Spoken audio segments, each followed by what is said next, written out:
So every now and again films come out that aren't so bad, but because they're coming off the back of extremely good films or major franchises, these moderate to mediocre films are classed as being downright terrible, and even avoidable. Now granted, some of these films are, but a very few have got a good side, even got a few good things going for them. Some of these films have even started to get a cult following. So we're going to look back at these films, and instead of pointing out the bad stuff like everyone else does, we're going to point out the good stuff. In a new segment I'm calling In Defense of...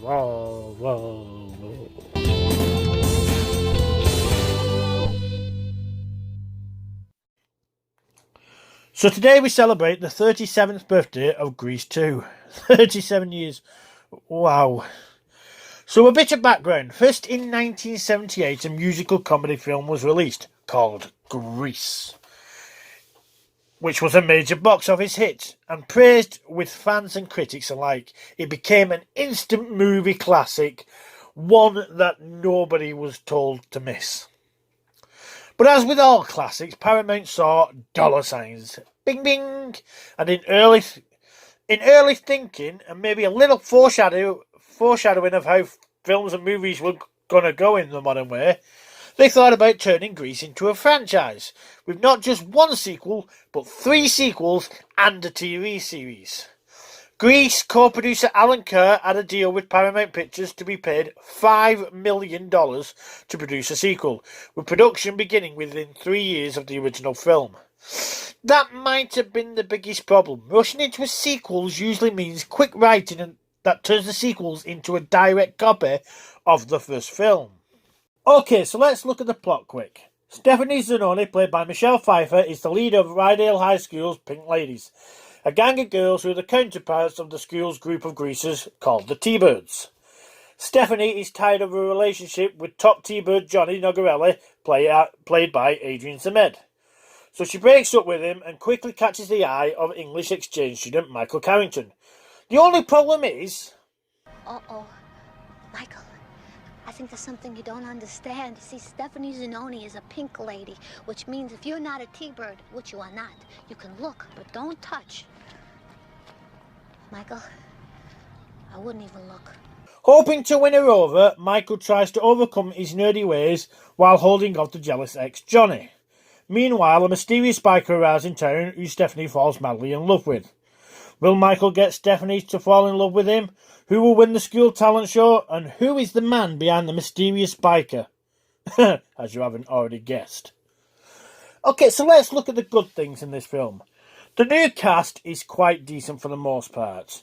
Michelle Pfeiffer is fantastic as the role of Stephanie, and even though the film didn't do so well, the movie did get her noticed, and it even helped her get cast in a few future films. Matthew Vaughn, the director of the movie, came out on stage and he said, I'm going to introduce the leading lady in the film now, and she's someone I wanted to work with ever since I first saw her in Grease 2. And everyone laughed because they thought he was being... And he was serious. Like I said, but he's a big fan of that. Now, when he first told you that, did you think he was being for real, or do you think he was... I thought he was pulling my leg. He said to me, he was interviewing me for Esquire, and he said, so what do you think is my favorite movie of yours? And I said, Grease 2? And he said, yeah. Okay, so I have a bit of a problem with Maxwell Caulfield's performance. He's the only actor in the film that I'm not massively keen on. I just think he comes across as a bit wooden, and he's the English accent is ridiculous. I'd even put Bert from Mary Poppins a lot better than his accent in this. I've never met anyone in England who speaks like that. But personally, he was the weakest one. The new T-Birds are okay. Adrian Zmed is good as Johnny. Christopher McDonald, who you will all remember as Shooter McGavin in Happy Gilmore, makes a really good meathead in Goose. And Peter Freshnet is quite entertaining as Demetria. The other T-Bird isn't worth mentioning as there isn't much character to him. The only problem I have with this set of T-Birds is that they're so less cooler than the originals, and it's shown in some scenes and it just doesn't work. They come across as proper geeks when they're supposed to be the coolest kids in town. Do you know what I mean? The Pink Ladies fare better, I think, with Lorna Luft, the famous daughter of Judy Garland, playing Paulette, who is a very Marilyn Monroe-inspired character, I believe. And I think it's a nice contrast to Stephanie's, like, woman power style. You know, this, I don't need a man, I can be on my own. Even though she's kind of chasing a man. Yeah. But I think it's a nice contrast there. We have Maureen Teefey, who you will remember from Fame and Supergirl. She plays Sharon. Alison Price as Rhonda, who is probably the blandest of the Pink Ladies. But I think the Pink Ladies overall stick closer to the style of the originals do than the T-Birds in this respect. The songs are fantastic and very memorable. I remember being on a bus at 2 a.m. and a drunk girl dancing up and down the bus singing Cool Rider, which was quite an experience. The story is the same as the first one, as we've mentioned earlier, but I do like how they switch it and that it's the guy swooning for the girl instead of the girl for the guy, which is a nice change of pace and not that common in 1982 to have the guy chase after the girl instead of the girl after the guy. The best thing about the second film, though, is the returning cast. Now, obviously, none of the main characters except Frenchie, who he seems to be completely forgot about in the second or third act of this film. She just randomly disappears. But none of the main cast or characters return, except for Frenchie. Now, I've heard different stories saying that John Travolta and Olivia Newton-John were asked to reprise the roles as Danny and Sandy, and they were supposed to run a garage. And then they decided not to do that. I've also heard other stories saying that they weren't asked. So I don't know. Olivia Newton-John did have this to say, though. Well, like... Was actually, I kind of remember they did ask us, I think they approached John and I to do it, and then it didn't happen. And I didn't think it was going to happen, and then they made it with other people. Right. So that's my memory of it. Yes. Yeah. Personally, I don't think it would have worked to bring in Danny and Sandy back. The film is set in 1961, 2 years after the last one, and as we know from the ending of the first film, the gang graduated. So it wouldn't make sense, in a non-creepy way anyway, to why Danny and Sandy would be hanging around Rydale High.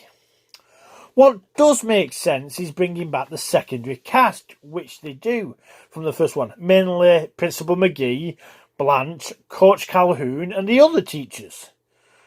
Okay, yes, they do the same shtick as the first film, but it's good to see these characters once again, and it keeps you grounded in that world, and it brings some familiarity into it.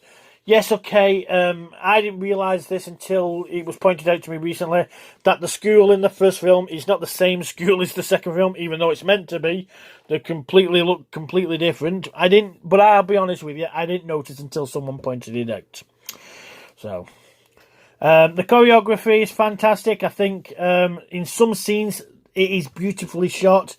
There's some really nice scenes towards the end with Stephanie and the Cool Rider on the bike and the sunset and everything. It looks really nice. Okay, so I'm not an idiot or a blind fool and say that I think this is a classic or that it comes anywhere near to its predecessor. But I think Grease 2 does have its moments. Sure, there are many of them, and I don't know if Grease needed a sequel, but I think this movie gets a really bad rep, and I do think there are some good things. Like I said, though, the film didn't hit well with fans and critics. It failed at the box office, and the script for Grease 3 was dropped, and so was the fourth film in the TV series. Wait, what's that? Did you say there was a script for Grease 3? What happened to it? Well, it was eventually bought by the Walt Disney Company, reworked, and in 2006 we got High School Musical. Yes, in 1999, the script for Grease 3 was to have Britney Spears and Justin Timberlake to star as the children of Danny Zuko and Sandy Olsen from the 1978 film. The plot was virtually the same as High School Musical, but with more similarities to Grease. The characters who would become Sharpay was to be the daughter of Rizzo. The producers tried to get Christina Aguilera for the part, but she declined apparently. Timberlake's bandmates from NSYNC were to have supporting roles, with John Travolta and Olivia Newton-John allegedly approached to cameo roles. Before the script went to a second rewrite, though, the project was shelved until 2004.